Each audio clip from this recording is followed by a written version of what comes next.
Hello అండి, అందరికీ నమస్కారం. టుడే కామెంట్ సెక్షన్లో విజయ వచ్చేసి, మేడం నాది డి ఫార్మసీ కోర్స్ అయిపోయింది, నెక్స్ట్ డైరెక్ట్గా ఎం ఫార్మసీ కోర్సు చేసుకోవచ్చా అనేసి అంటున్నది. డి ఫార్మసీ తర్వాత ఎం ఫార్మసీ కోర్సు చేసుకోవడానికి వీలుండదు. నేను వీటి గురించి నెంబర్ ఆఫ్ వీడియో చేసిన లింక్ డిస్క్రిప్షన్లో పెడతా, ప్లేలిస్ట్లోకి వెళ్ళి చూడండి. మన ఛానల్ని సబ్స్క్రైబ్ చేసుకోకపోతే కంపల్సరీ సబ్స్క్రైబ్ చేసుకోండి, లైక్ చేయండి, మీ ఫ్రెండ్స్కి రిలేటివ్స్కి షేర్ చేయండి.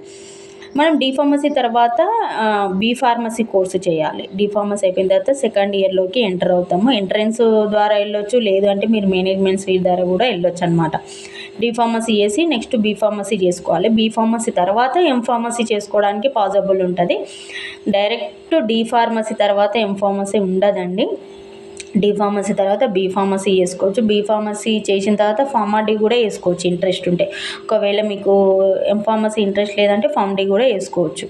కంపల్సరీ బీ ఫార్మ్ తర్వాతనే ఎం ఫార్మ్ చేసుకోవడానికి అవకాశం ఉంటుంది. మీకు ఈ వీడియో నచ్చింది అనుకుంటున్నా. నచ్చితే కంపల్సరీ లైక్ చేయండి, మీ ఫ్రెండ్స్కి రిలేటివ్స్కి షేర్ చేయండి. Thanks for watching our channel. Thank you.